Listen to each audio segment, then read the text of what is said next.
സമൂഹത്തിന് നന്മ പകർന്നു കൊടുക്കേണ്ടവരും മാതൃകകളാകേണ്ടവരുമാണ് ആത്മീയ ജീവിതം നയിക്കുന്നവർ. എന്നാൽ ഈ സമീപകാലത്ത് ചില ക്രിസ്ത്യൻ പുരോഹിതന്മാർക്കും പാസ്റ്റർമാർക്കും പൂജാരിമാർക്കും മദ്രസ അധ്യാപകർക്ക് പോലും ആത്മനിയന്ത്രണമില്ലാത്ത അവസ്ഥ.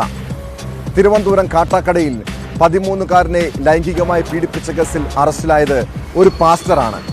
പൂവച്ചൽ പെന്തക്കോസ്ത് പള്ളിയിലെ പാസ്റ്റർ രവീന്ദ്രനാഥാണ് അറസ്റ്റിലായത്. ടാബിൽ അശ്ലീല ചിത്രം കാട്ടി കുട്ടിയെ പീഡിപ്പിക്കാൻ ശ്രമിച്ചെന്ന കേസിലാണ് അറസ്റ്റ്.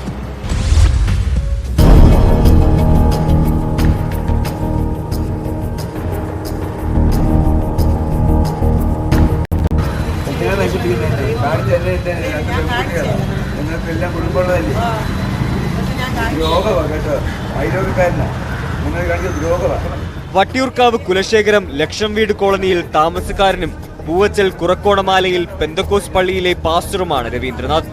ആശുപത്രിയിൽ പോയി ഒറ്റയ്ക്ക് വീട്ടിലേക്ക് മടങ്ങുകയായിരുന്ന 13കാരനെ വഴിയിൽ വച്ചാണ് ഇയാൾ പരിചയപ്പെട്ടതെന്ന് പോലീസ് പറയുന്നു.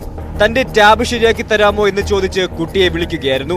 തുടർന്ന് ടാബിൽ അശ്ലീല ചിത്രം കാട്ടി പീഡിപ്പിക്കാൻ ശ്രമിച്ചു എന്നാണ് പരാതി.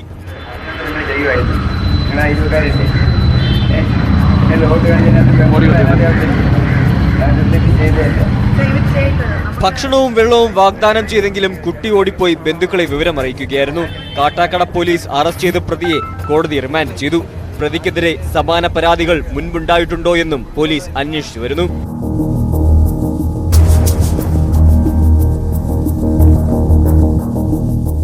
ന്യൂസ് 18 തിരുവനന്തപുരം.